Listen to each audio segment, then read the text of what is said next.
Agua en los enlaces. El agua es una molécula con diferentes propiedades físico-químicas, mediante las que entendemos cómo funciona en los enlaces químicos. Para empezar, nos encontramos con su acción disolvente. Debido a su polaridad y su habilidad para formar puentes de hidrógeno, el agua es un excelente solvente, lo que significa que puede disolver muchos tipos de moléculas diferentes. La mayoría de las reacciones químicas importantes para la vida se realizan en un ambiente acuoso, dentro de las células, y la capacidad del agua para disolver una amplia variedad de moléculas es fundamental para que dichas reacciones puedan llevarse a cabo. De manera general, el agua es buena para disolver iones y moléculas polares, pero mala para disolver moléculas no polares. Sabemos que el agua interactúa de manera diferente con las moléculas polares y no polares debido a la polaridad de sus moléculas. Las moléculas de agua son polares, con cargas parciales positivas en los hidrógenos y una carga parcial negativa en el oxígeno. Debido a la distribución desigual de las cargas en la molécula del agua, sabemos que los electrones compartidos de los enlaces OH pasan más tiempo con el átomo de O que con los átomos de H. Es así que las moléculas polares y los iones interactúan con los extremos parcialmente positivos y negativos del agua, de manera que las cargas positivas atraen a las negativas, como los extremos más y menos de los imanes, por ejemplo.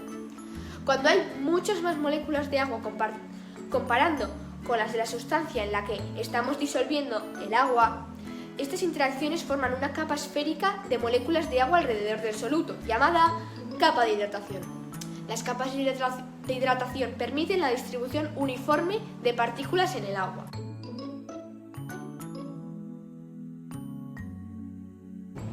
Ahora disolvemos la sal en agua.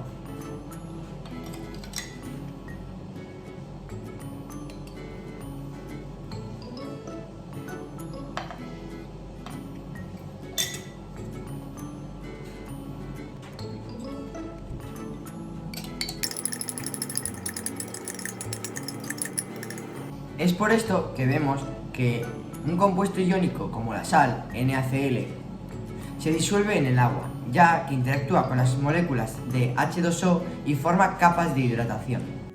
Las moléculas no polares, como las grasas y los aceites, no interactúan con el agua ni forman capas de hidratación. Estas moléculas no tienen regiones de cargas parciales positivas o negativas, por lo que no son atraídas electrostáticamente por las moléculas de agua. Por eso, en lugar de disolverse, las sustancias no polares, como los aceites, se mantienen separadas y forman capas o gotas cuando se ponen en agua. Ahora disolveremos aceite en agua.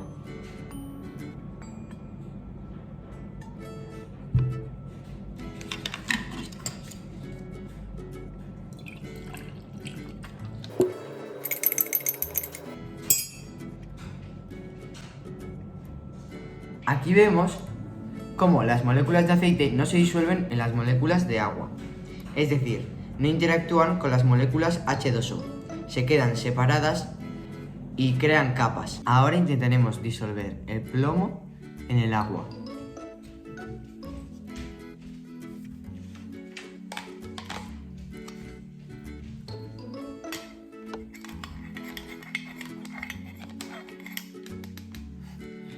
Claramente podemos ver que el plomo no se disuelve en el agua, ya que en estado sólido este es extremadamente insoluble, creando compuestos inmóviles en el medio ambiente. En segundo lugar, nos encontramos con su fuerza de cohesión entre sus moléculas.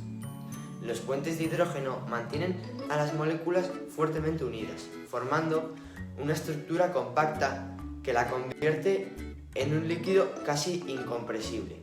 En tercer lugar tenemos su gran calor específico. El agua absorbe grandes cantidades de calor que utiliza en romper los puentes de hidrógeno. Su temperatura desciende más lentamente que la de otros líquidos a medida que va liberando energía al enfriarse.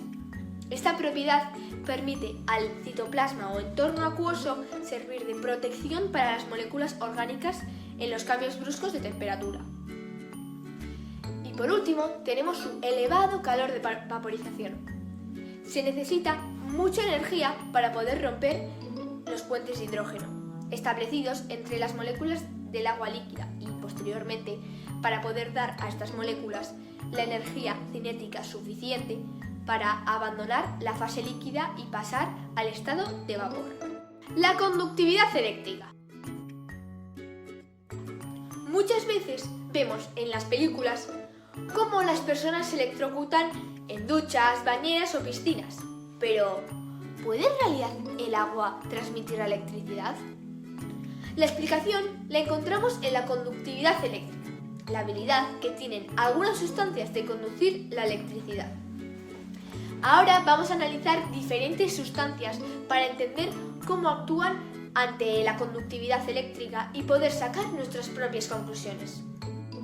Para que podamos entender todo esto, también es muy importante saber qué es la conductividad térmica. La conductividad térmica es una propiedad física de los materiales que mide la capacidad de conducción del calor. En otras palabras, la conductividad térmica es también la capacidad de una sustancia para transferir la energía cinética de sus moléculas a sustancias con las que está en contacto. Muy bien, entre los metales buenos conductores del calor tenemos el aluminio, plata, hierro, cobre, oro, zinc, platino, plomo o níquel, que a su vez son buenos conductores de electricidad. Mientras que los aislantes eléctricos, madera, plástico y hule son malos conductores. Es por esto que sabemos que el plomo conduce el calor muy bien. Esto se debe a que poseen electrones que si los conectamos a una fuente eléctrica, esta se transmite. Los átomos de los metales se unen formando enlaces metálicos que le dan una estructura más estrecha y estable al metal en sí, como hemos explicado en otros vídeos. Esos átomos liberados forman una nube de electrones, la cual conduce la electricidad con suma facilidad. Cuando se aplica un campo eléctrico al material, los electrones de la misma comienzan a fluir desde un extremo del metal al otro libremente. Lo mismo ocurre con el calor en la conductividad térmica. Así es que podemos decir que los metales son buenos conductores de la electricidad y por estas razones en lo cotidiano se los utiliza con frecuencia. Por ejemplo, el cobre, metal que se utiliza para los cableados eléctricos. Los materiales con una mayor constante de conductividad térmica, como los metales y las piedras, conducen bien el calor en ambas direcciones, hacia adentro o hacia afuera del material. Si tu piel entra en contacto con un metal que está a una temperatura más baja, este absorbe rápidamente la energía térmica de tu mano y se siente particularmente frío. Similarmente, si el metal está más caliente que tu mano, este le transfiere calor rápidamente y se siente particularmente caliente. Para probar que un metal como el plomo conducirá el calor y un aislante como la madera no lo conducirá, hemos puesto un poco de agua en una sartén y vamos a ver cuál se calienta. El plomo y la madera.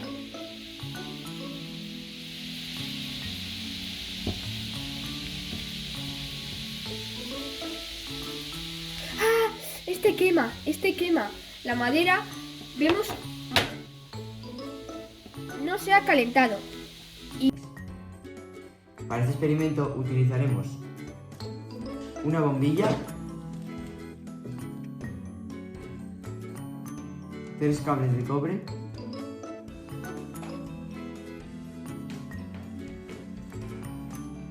y una pila petaca.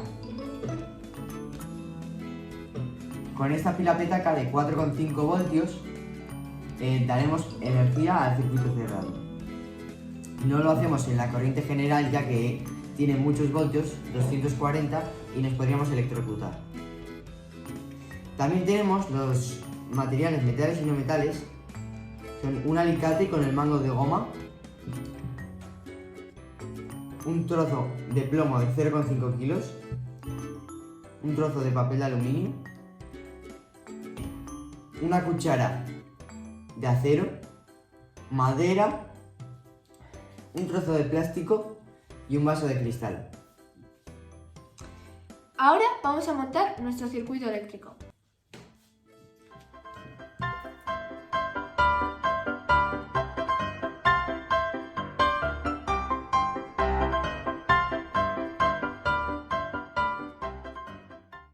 Una vez vez tenemos nuestro circuito montado, vamos a empezar con el experimento. Pero antes de nada, vamos a remarcar nuestra hipótesis. La hipótesis inicial es que los metales que hemos preparado, el plomo, el aluminio, el hierro, el acero, conducirán la electricidad, siendo los metales muy buenos conductores de la electricidad. No obstante, los no metales que hemos preparado, como la madera, el plástico o el vaso de cristal, no conducirán la electricidad siendo no metales. Antes de nada, vamos a ver cómo, al ser los dos cables de cobre y el cobre al ser un metal, si los juntamos debería encenderse la bombilla. Pero sabemos que el aire no es conductor de la electricidad porque si permanecen los dos cables a cierta distancia, la bombilla no se enciende. Vamos a empezar por los metales. El aluminio conduce la electricidad. El acero. Este también conduce la electricidad. Por ahora nuestra hipótesis no está fallando. El hierro también conduce la electricidad. Y por último, el plomo. Este también conduce la electricidad. Vamos a empezar por los no metales. Para empezar, vamos a probar que el mango de goma del alicate no conducirá a la electricidad, sabiendo así que tendremos que agarrar de un mango de goma y no, porque si agarramos de un mango con un material metal, como la punta, nos electrocutaremos. Entonces, el mango al ser de goma, según nuestra hipótesis, no conducirá a la electricidad. Como habéis visto, no se ha encendido la bombilla, no conduce la electricidad. Continuaremos con la madera. Este también es no metal. Tampoco ha conducido la electricidad. El siguiente objeto es el trozo de plástico, que como veis, no ha conducido la electricidad y no se ha encendido la bombilla. Y por último, el cristal, que tampoco conduce la electricidad. Entonces, nuestra hipótesis se ha afirmado. Los metales son buenos conductores de la electricidad, mientras que los no metales, malos conductores. ¿La sal en estado sólido es conductor de la electricidad? ¿Y disuelto en agua? Antes de todo, es importante explicar un concepto básico para entenderlo. ¿Qué es en realidad la electricidad? Muy bien, la electricidad es el movimiento de partículas cargadas, bien sean electrones o iones. Como bien hemos explicado antes, los iones pueden ser positivos, aniones, o negativos, cationes. Un compuesto iónico, a los que comúnmente conocemos como sales, está formado por un anión y un catión. Cuando estas sales están en estado sólido, forman redes tridimensionales y los iones están más o menos fijos. Es por esto que no pueden conducir la electricidad en estado sólido.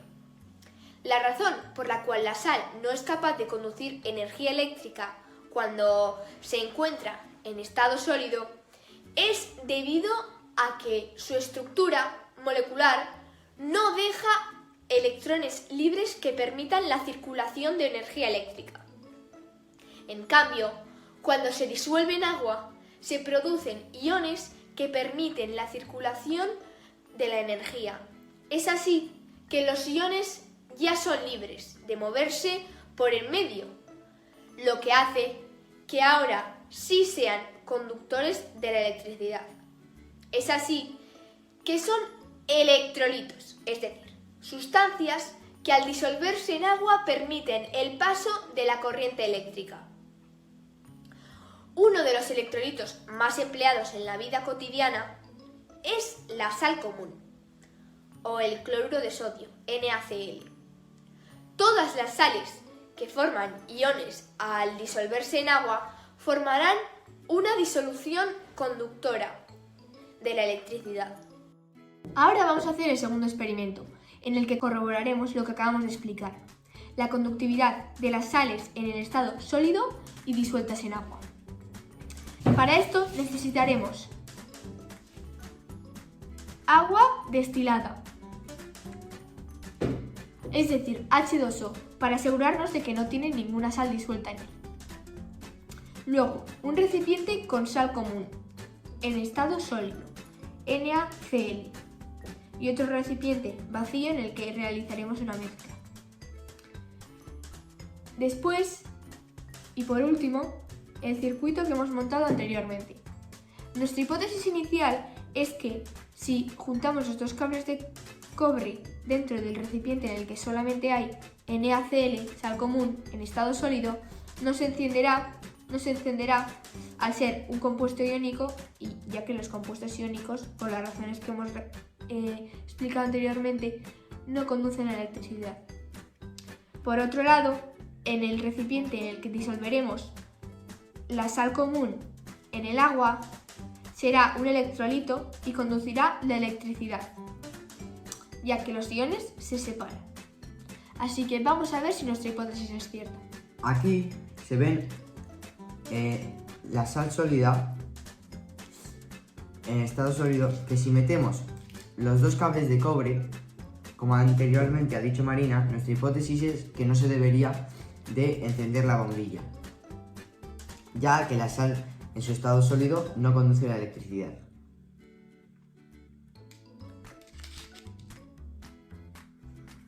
Al introducirlos, como veis, la bombilla no se enciende.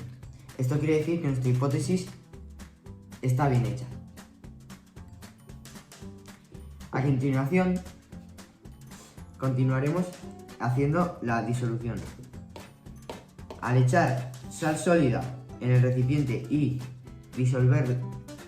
disolverla con agua destilada, muy importante el agua destilada, ya que el agua del grifo o agua común tiene otras sales y otros elementos.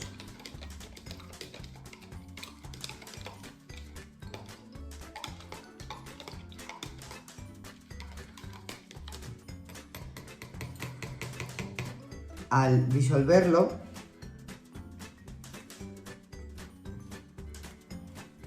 y meter los dos cables de cobre dentro,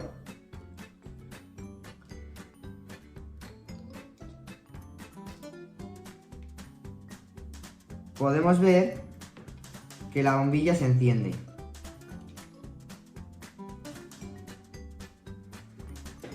Nuestra hipótesis estaba bien hecha.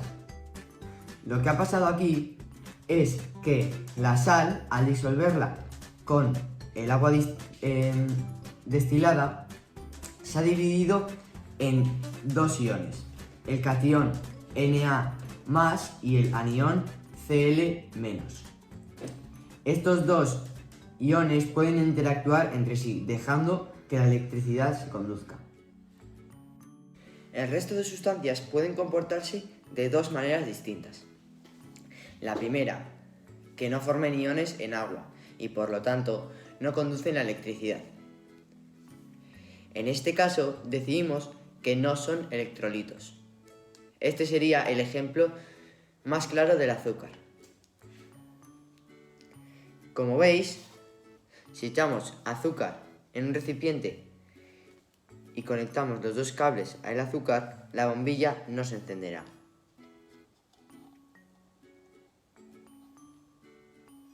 Como hemos comprobado, no se ha encendido.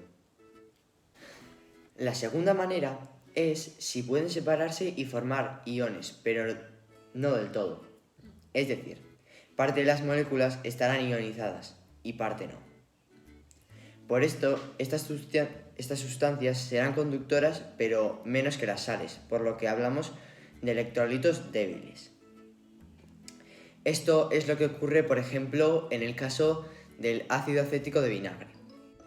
Entonces, si tenemos tres frascos, A, B y C, El primero con zumo de limón, el segundo con agua del grifo y el tercero con agua destilada. ¿Cuál pensáis que no va a conducir la electricidad?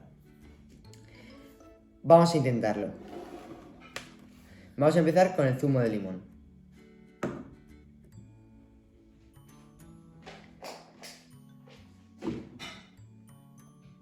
Como veis, al meter los cables en el zumo de limón se enciende la luz. Eso quiere decir que conduce la electricidad.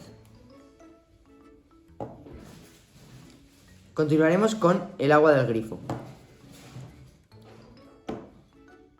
Metemos los cables y... Como veis, al meter los cables se enciende la luz. Eso quiere decir que también conduce la electricidad. Y por último, vamos con el agua destilada.